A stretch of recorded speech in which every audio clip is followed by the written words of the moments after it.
Ah, le Japon. Quel beau pays, n'est-ce pas? Et salut à tous et à toutes, c'est Draco. Aujourd'hui, toute nouvelle vidéo sur la chaîne YouTube. Et aujourd'hui, on va parler des combini au Japon. Ne vous inquiétez pas si vous ne comprenez pas, vous allez comprendre avec la vidéo. Juste avant de commencer, je tenais à dire que j'ai arrêté la série sur Stumble Guys car je ne faisais plus de vues et puis j'avais envie de faire autre chose. Et maintenant, on va passer sur quelque chose que j'avais voulu faire depuis longtemps. C'est parler du Japon. Bref, on est parti pour la vidéo. L'histoire des combini au Japon remonte aux années 1960, lorsque les premiers magasins de proximité ont fait leur apparition dans le pays.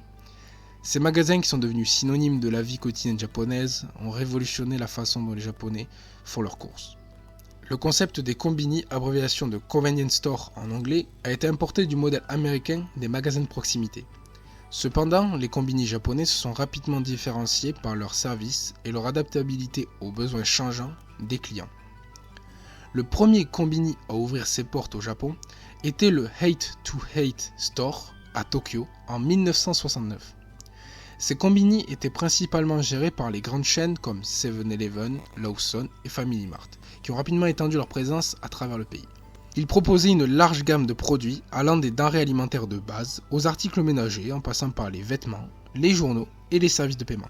Donc il faut savoir que 7-Eleven, Lawson et Family Mart, ce sont des grandes chaînes encore qui existent toujours et qui sont, ma foi, très très connues au Japon. Très très connues. Au fil du temps, les combini se sont adaptés aux besoins de la société japonaise en constante évolution.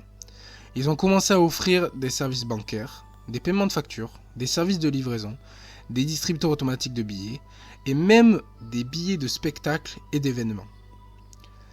Les combini sont également devenus des points de collecte de colis et des stations de recharge pour les téléphones portables.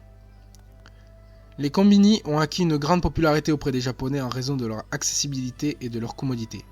Il faut savoir qu'ils sont ouverts 24 heures sur 24 et 7 jours sur 7.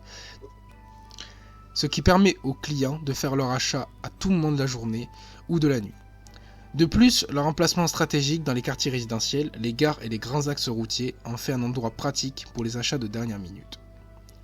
Au-delà de leur vocation commerciale, les combini ont également joué un rôle social important dans la société japonaise. Ils servent de lieu de rencontre pour les jeunes, de point de rendez-vous pour les travailleurs et sont souvent considérés comme des refuges pour les personnes en difficulté la nuit.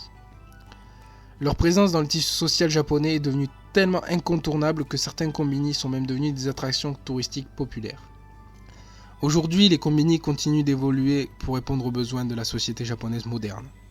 Ils adoptent de plus en plus de technologies, telles que les paiements sans contact et les commandes en ligne, pour rester plus compétitifs dans un marché de plus en plus concurrentiel. Malgré ces changements, les combini restent une partie intégrante de la vie quotidienne des Japonais, offrant à la fois commodité et services essentiels à leur fidèle clientèle. Et avant de terminer, je vais rajouter qu'il y aurait près de 60 000 combini au Japon, ce qui ferait un seul combini pour 2000 habitants, ce qui est juste énorme. Et voilà, la vidéo touche à sa fin. Merci d'avoir regardé, c'était Draco, ciao tout le monde.